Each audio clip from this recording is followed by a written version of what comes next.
Women in this country have a hard time now finding OBGYNs in a lot of parts of this country. And you know why? Because doctors are being driven out of that specialty by the way in which lawyers oversue them without any discipline.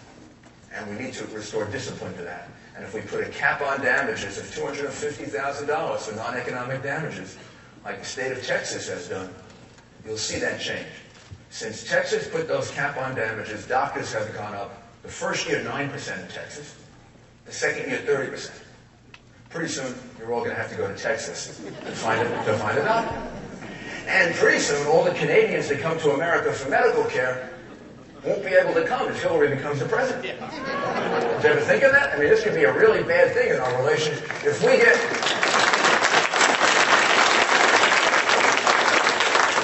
we get Hillary care, this will really be bad for the Canadians. Really bad. Well, there are a lot of other things I want to do. They all boil down to two things. Keeping the country strong, militarily, so that we can deal with the Islamic terrorist threat and the other possible threats that face us in the future. And then keeping us strong economically. The two things are connected to each other. Because if you've got a strong economy, then that's the way in which, to a very large extent, you create a better life for our children. They can grow up in a country that's still growing, which means a country with a lot of opportunity. So why don't you ask me questions about that or anything else? And I will start on the right. Yes, sir, when you talked about alternate energy, you didn't mention nuclear energy. Was that inadvertent or on purpose? Oh, it was definitely inadvertent. I'm a proponent of expanding nuclear energy. I usually do mention it. The reality is France is like 80% relies on nuclear power for their electricity. We're only 20%. We're going to decline to 15%. We haven't licensed a nuclear power plant, I think, in 30 years. China is going to build 40 nuclear power plants. And that has to be a very integral part of how we deal with energy independence.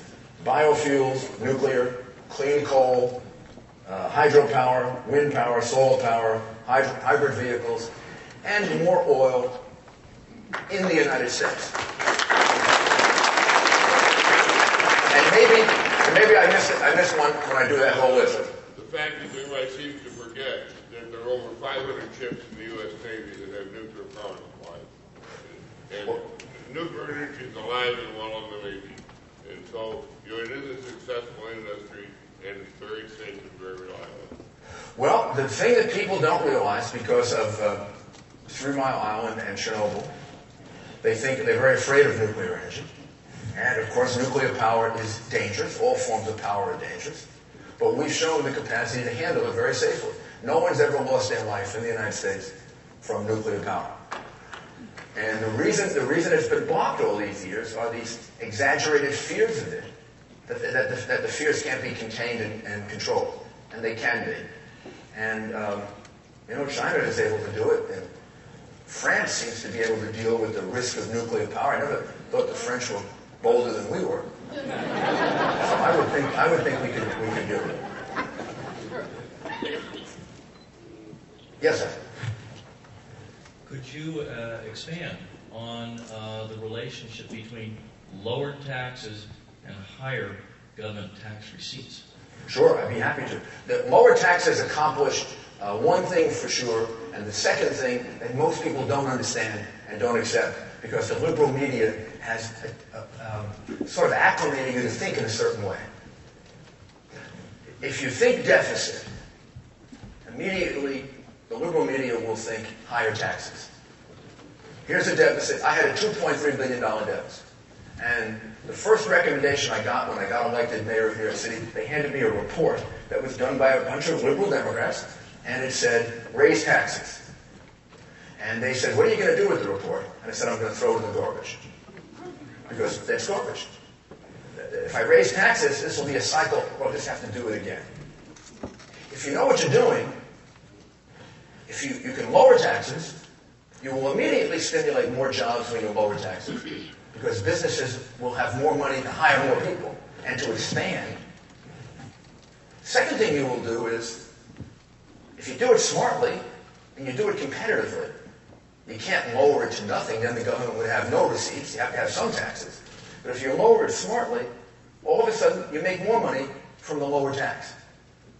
And Democrats don't understand this. Let me tell you why I know they don't understand it. Every single one of the Democrats running for president wants to raise the capital gains tax. Every single one. And what they're fighting over is not whether to raise it or not, but how much. I think Edwards wants to raise it from 15 to 28%, and I think the others, Hillary Clinton and Barack Obama, want to raise it from 15 to 20%. See, you don't know they want to raise it because they don't say they want to raise taxes. They say they don't want to continue the Bush tax cuts. See, this is kind of Clinton speak for, I want to raise your taxes.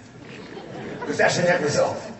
Whether I call it, I don't want to continue the Bush tax cuts, or I'm going to raise your taxes, I still am taking the same amount of money out of your pocket.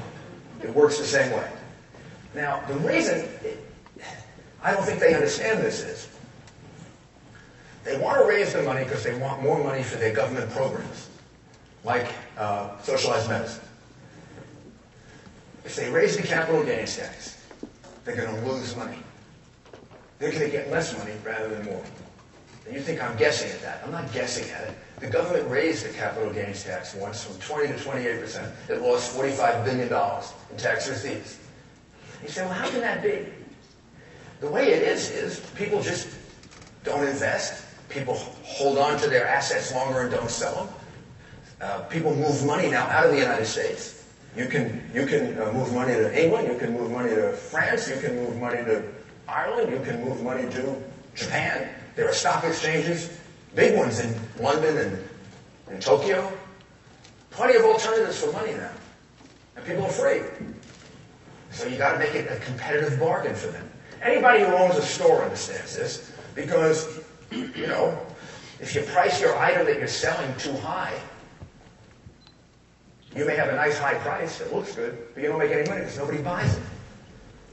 So you got to figure out how can I bring my price down to selling the maximum amount to the maximum number of people, and even though I might not be charging $100 for this item, I'm only charging $10, if I can sell it to 1,000 people, I'm going to make a big profit. That's the way taxes work as well, because people have freedom. So how do I know this? And this, to me, just is an economic theory. I'll tell you how. I lowered the income tax in New York City by 24%. I was collecting 44% higher revenues from the lower tax than they used to collect from the higher tax. I was making money on the tax reduction. I lowered the hotel occupancy tax by 33%. And I immediately started collecting $100 million more from the lower tax than from the higher tax.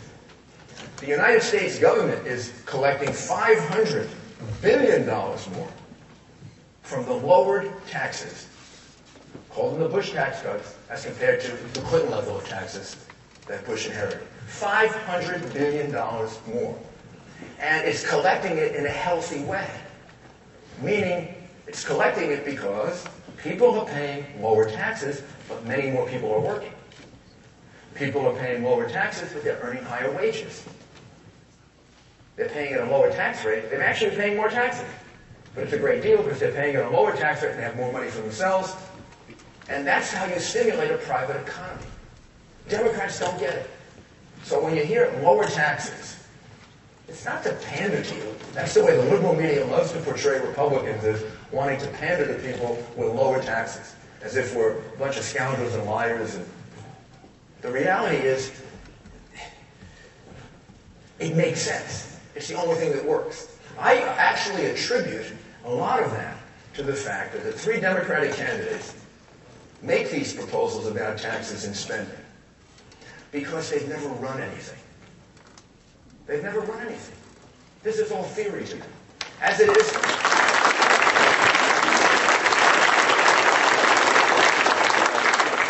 to a lot of the editorial writers. They've never run anything either. Now, in the case of the three Democratic candidates, they've never run a city. Hillary Clinton's never run a city. Barack Obama's never run a city. John Edwards never run a city. Never run a state. Tell me what they were governor of. I don't know. Nothing, right? Did they ever run a business? Big one.